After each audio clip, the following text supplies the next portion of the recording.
Be completely honest with you, I always say that I'm not looking for happiness because I think that happiness isn't the right thing to look for, because people that are looking for happiness, when they're unhappy, like any other human being, they're unhappy. But because they're looking for happiness, they're even more unhappy because they didn't reach their goal of looking for happiness. I think gambling is not the problem. Gambling has existed since the beginning of times, and gambling allows you to assess your level of luck. That luck currency for your personal life. And you don't want to win. If I'm winning money, I'm lucky. And if I'm losing money, I'm unlucky. Because I invite people that I like, I invite people that I respect, and I learn so much from them.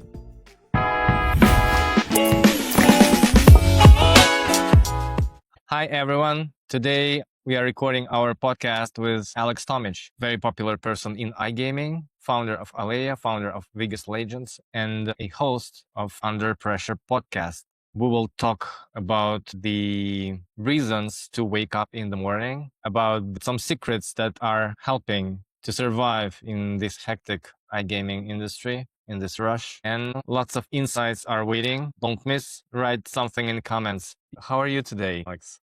Good. It's raining in Barcelona for the first time in days. It's very rainy, but really all good. It's the festive season. You can feel it in the air. Everybody's preparing for holidays and spending time with family and stuff like that. Yeah, it Yeah, creates it creates a certain certain mood, mood, very very special special one, one, only only once a once a year. year. Yes, and then it's very bizarre week between the 25 and the 31st of December. I think there's some magical, mystical thing there. Something happens there. Okay, I'm jump right into the subject. When I used to take psychedelics, I don't take them that much now. I used to take them specifically during that week because I believe, and actually I think that's what people used to do, and that's all the symbolism of Santa Claus is related to psychedelics. Santa Claus always is shown with the mushroom, the Amanita muscaria, the Mario mushroom, the red with the red cap and the white spots. And I think back in time, pagans before Christianism were taking these mushrooms, Amanita muscaria, which is actually not a psychedelic mushroom. It's a little bit different. During that period of time, and were hallucinating and having visions, etc. But during that specific time of the year. So festive season, but in iGaming we have the schedule is a little bit different. So we have very busy autumn, we have busy winter, and this recent Sigma event in Rome, the biggest one among recent ones. So yeah, how did it go for you from your perspective? Was it good or yeah? It was a very good event. It was a big challenge for Sigma because in 10 years, it's the first time that they're changing the location of the flagship events, knowing that in the acronym Sigma, you have MA at the end, that's Malta. I never remember what SIG, show in gaming Malta, something like that means, but Sigma was always related to the island of Malta, and now the flagship show went to Rome, and we were all curious to see what's going to happen. And Rome is a beautiful city, and the show was a great success. I mean, there was a lot of people, and we got a very, very packed booth, a lot of leads, quality leads. So it was an extremely, first of all, it was a good show, and it was a very well organized show. There was an event at the Rome Opera with Placido Domingo that was just crazy. It's good also to see that in the iGaming industry, we don't just have the DJs anymore. We have some other type of cultural quality shows. Maybe it shows also that the industry is a sign that the industry people like myself, you see my white beard, we're getting older.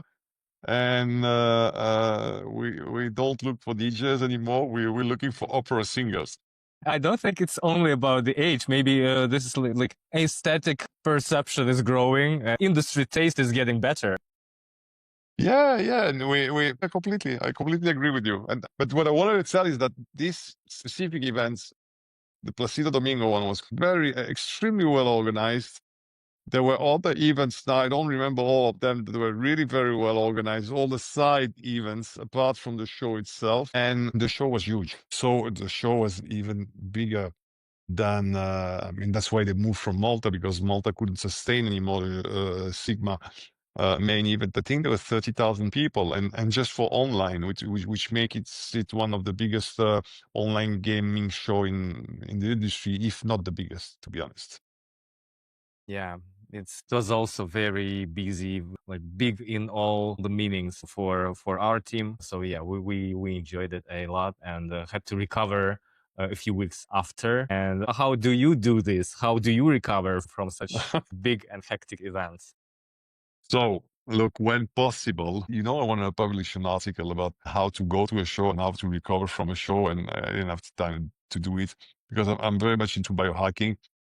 So I did think about that. If you have time to recover, if there's not another show coming back right after it, which happens a lot lately, you go from a show, you have a week, you go to another show. So basically, normally you need at least 2 weeks between two shows. You need 1 week to debrief the show and deal with all the contacts you did at the previous show, and then you need another week to prepare the show, the following one. And if you could have another week in the middle, that would be 3 weeks just to work, for example, for 1 week, that would be awesome. But sometimes you just go from show to show. But let's assume you have the time. What I do personally,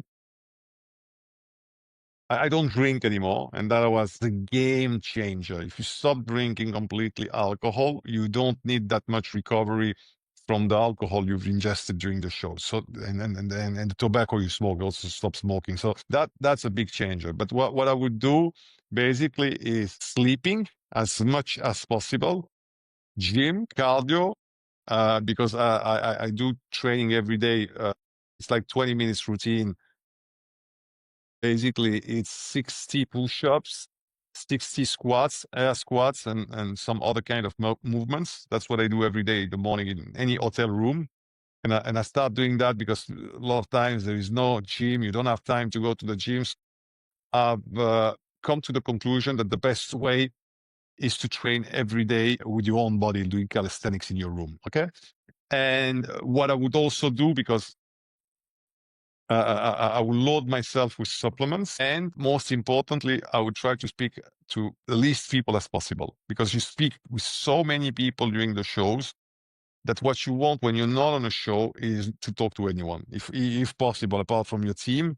But you don't go out, you don't socialize, you try to recover that social energy that you spend with meeting so many people. So basically, you sleep, you gym, you eat well, and you don't speak. You live like a monk in between in between two shows.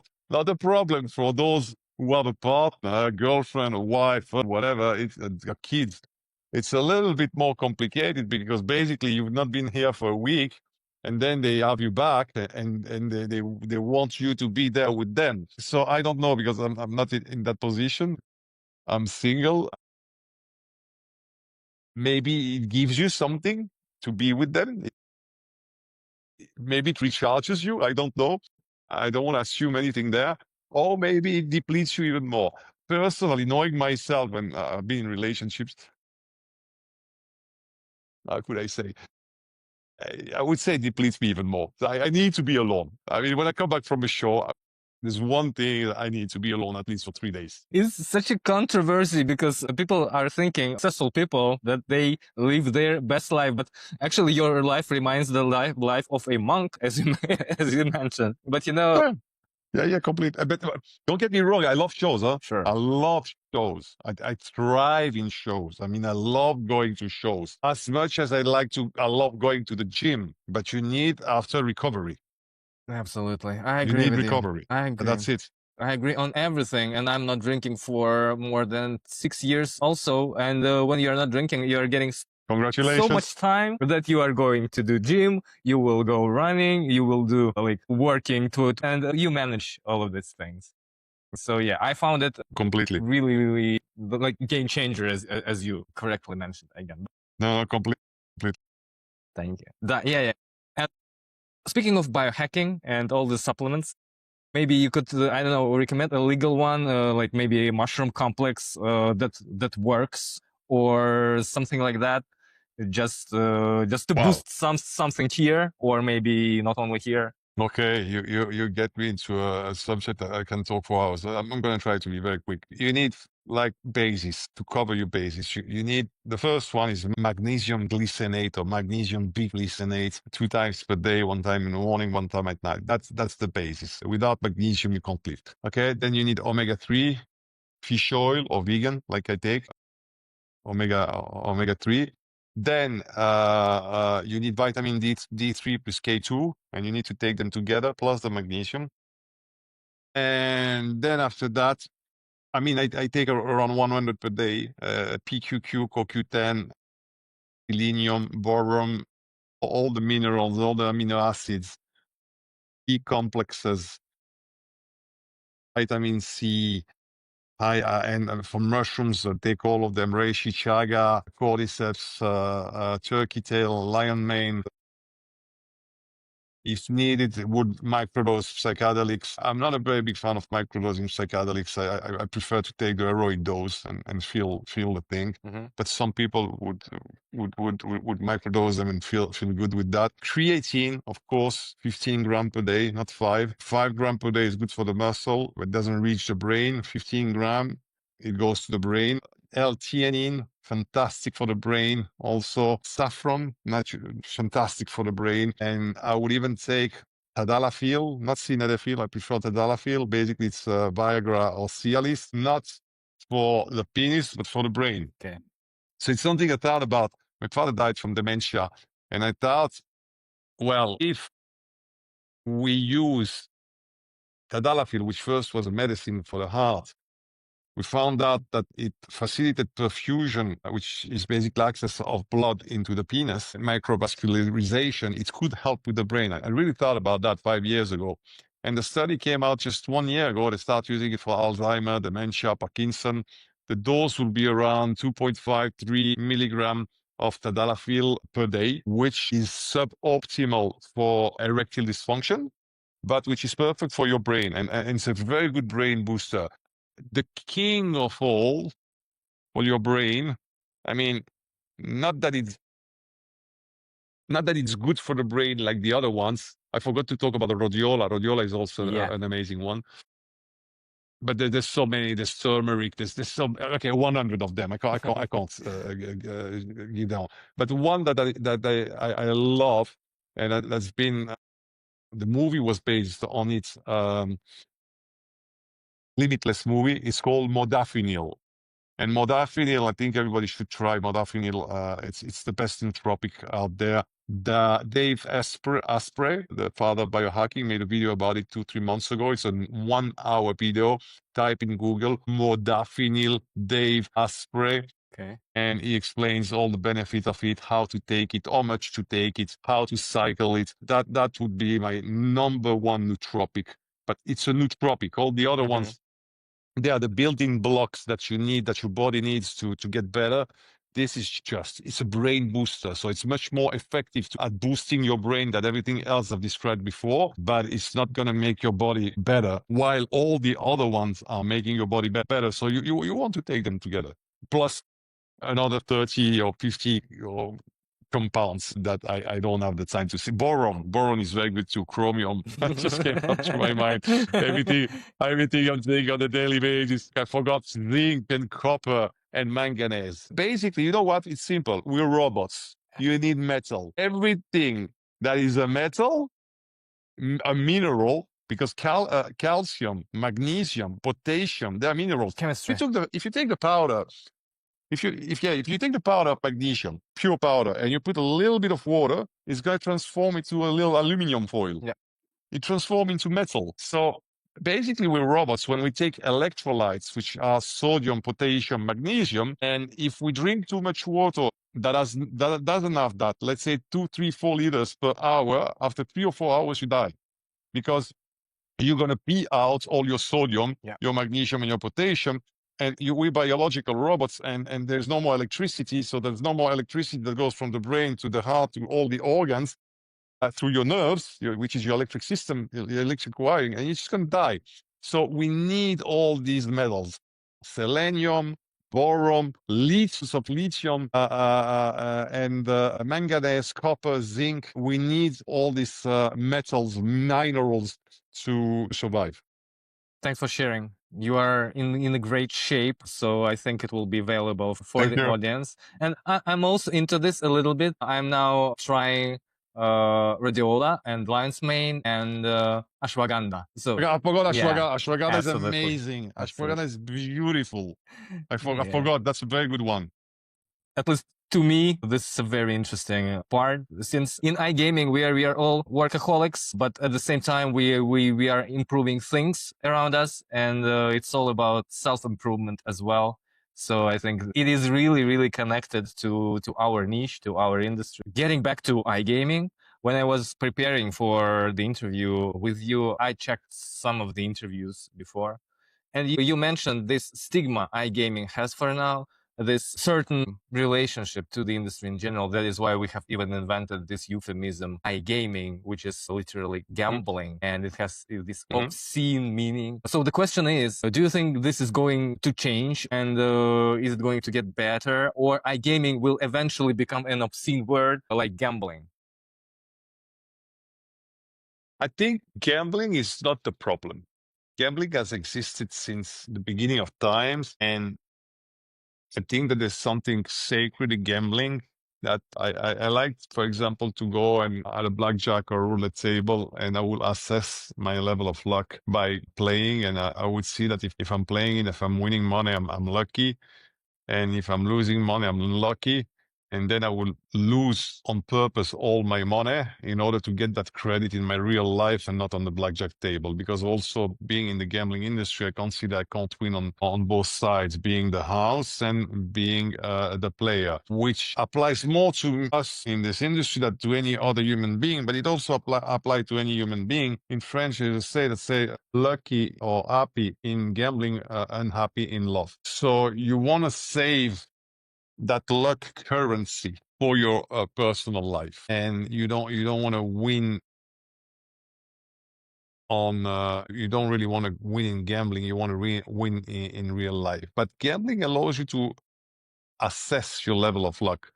And I was on a podcast with Eyal, the CPO of Free Play, and he was saying, oh, soldiers, before a battle, they used to play cards or dice, I don't remember, in order to assess their level of luck, to know if the day after the battle was going to be good or not. So there is something really sacred in gambling. There is I think there is a currency of luck. And luck is not just luck, it's your capacity to align with the master plan of the universe, call it as you want. Okay, so what's then wrong with gambling? What's wrong with gambling is when you are, I could say the same thing that's wrong with the church. Having a relationship with God, the direct relationship with God, it's perfect. Let's say spirituality.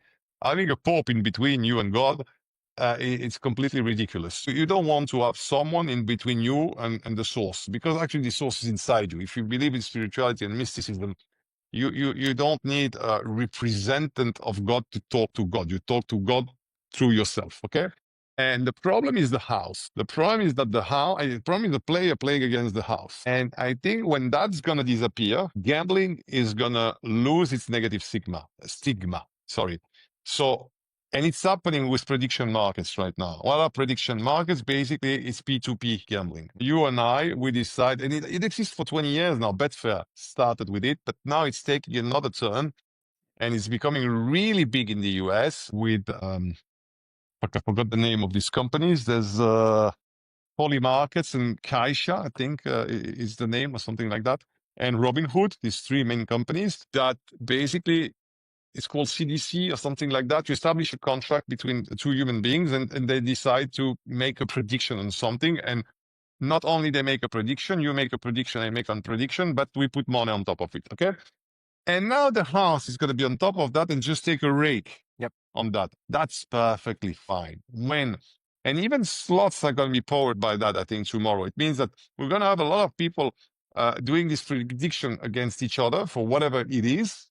Not just one-to-one, but maybe like a pool of 1,000 people or 10,000 people or 1 million people predicting that, and that's what we see on Poly Market, that Epstein files are going to be released before the 31st of December.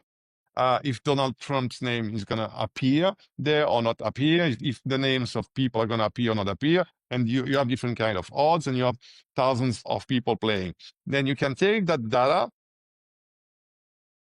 and through an API, make them feed a roulette or make them feed a slot machine. So the UI is going to change completely. You're going to see a slot, but behind this slot, you're not going to have RNG. Yeah. You're going to have a prediction market feed. Mm-hmm. Okay, and that I find fantastic. We already see it in sports in the US, and I think they're gonna power casino soon. I love the idea because it's peer to peer. Mm-hmm. Yeah. And even if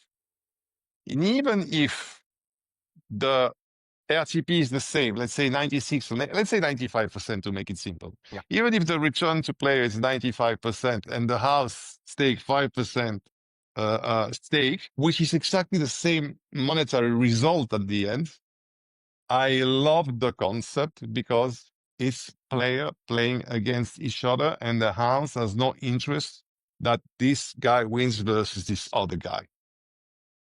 And that I think is fundamental.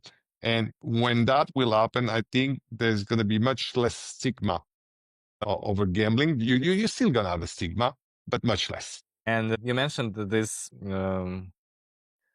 luck meter.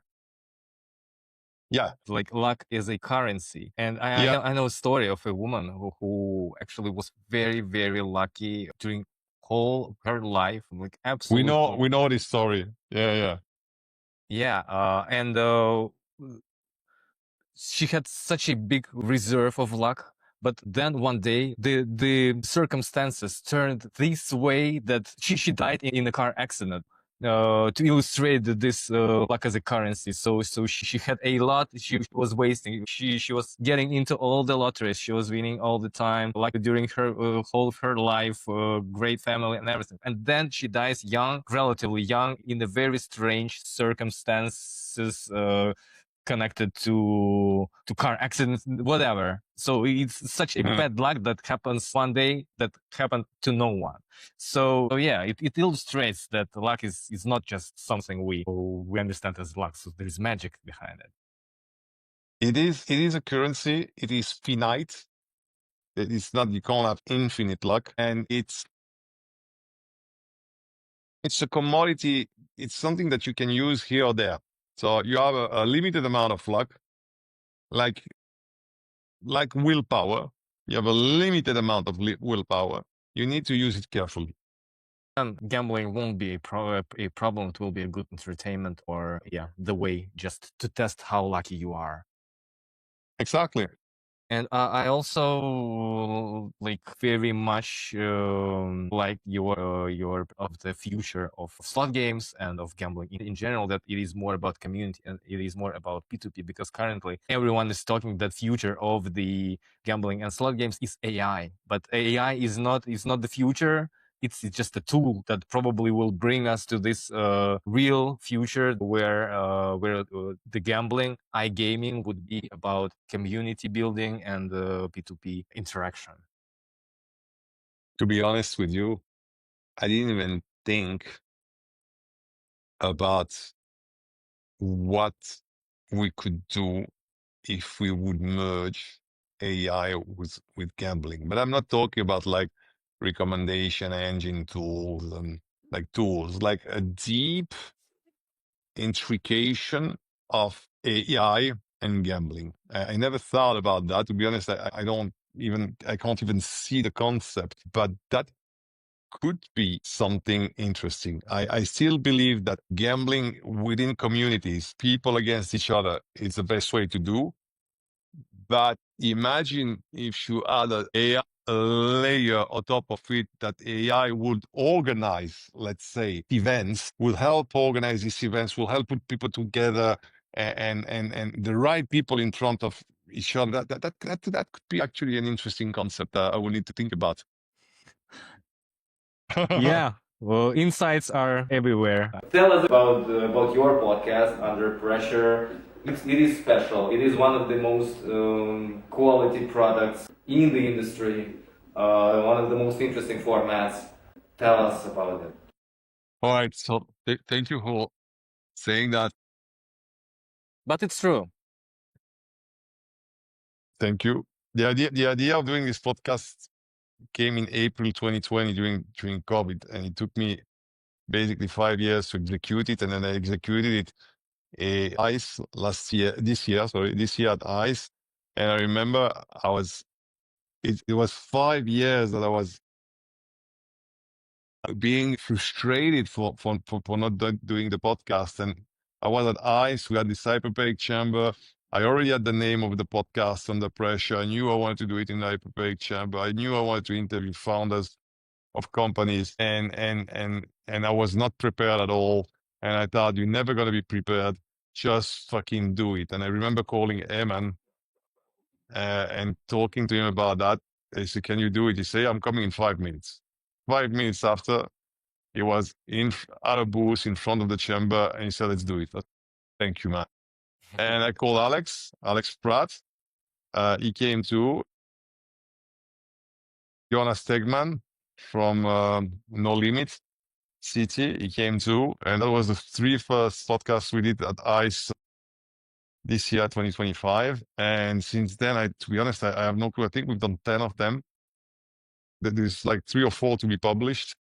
We have first guests that are coming not from the iGaming industry now in January. I can't talk about them yet because it's not in the box and I'm superstitious. Very high profile people that done Joe Rogan, for example, a month ago. We having, I mean, the last one with Michael Schmidt did crazy numbers with him. Very controversial podcast because of who Michael is. Not that much because of his personality, because he's a very, very agreeable, likable person, but because of his investigative work around iGaming, and nobody likes to have a light cast on what we do, because we all do a little bit of white and a little bit of gray and sometimes a little bit of black. That's the nature of our industry, you know. So these people are not very well welcome. But on the other side, I think it's very healthy to have people like that questioning what we're doing. So that's why I invited him on the podcast. It's one of the best podcasts we've ever done. And most importantly, for me, it's all the conversation that I had for years behind closed doors that I could share with people, and that I could also rewatch because they would be recorded. And before I was drinking, before I stopped drinking 2 years ago, I would not even remember these conversations. They were happening like 2, 3 o'clock in the night. We were all drunk and whatever.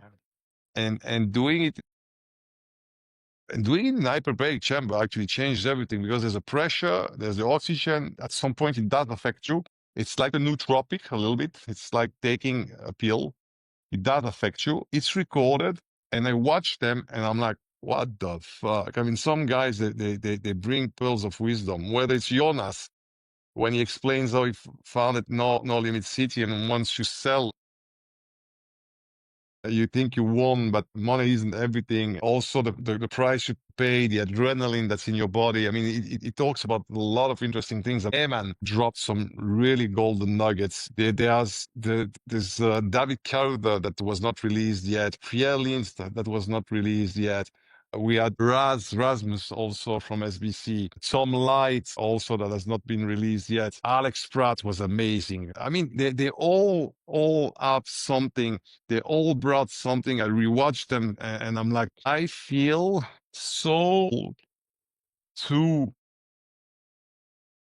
have the opportunity to talk to these people, have these people to come to talk with me, to have that recorded.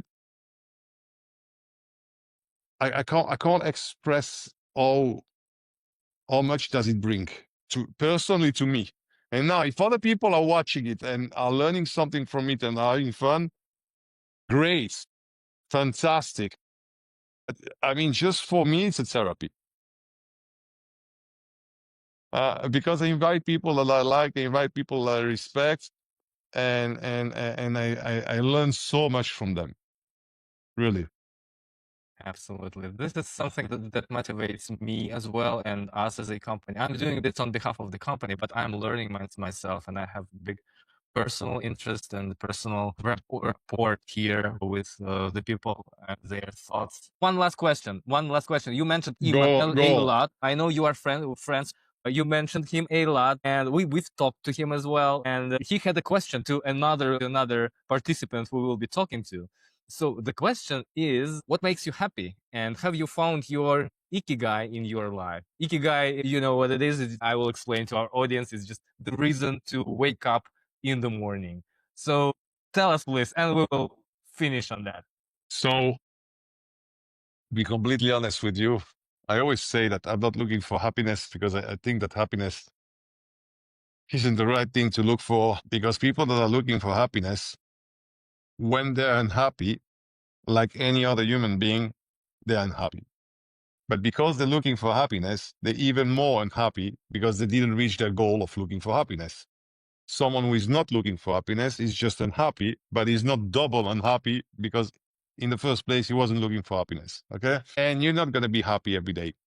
So I would say that the real thing is look for, kigai is a very good word. It should look for your purpose, not that much for your happiness. Did you find your purpose? And I think I did, and I do. And there's one thing that's the most important thing to me.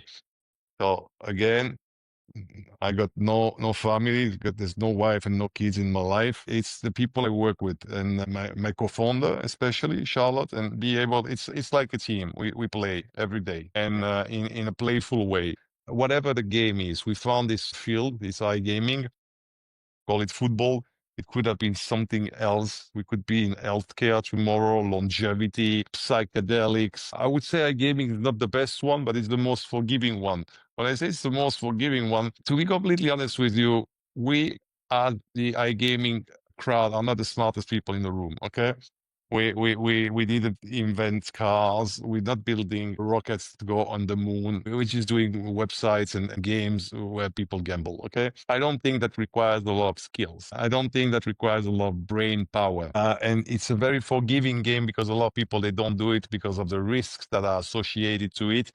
So basically, it filters the pool of and the type of people that are coming. The smartest people don't come. The people who comes here are the people that want easy money. Okay, and that's fair enough for me. We can come here and stay for the money and play with the people we enjoy to play with.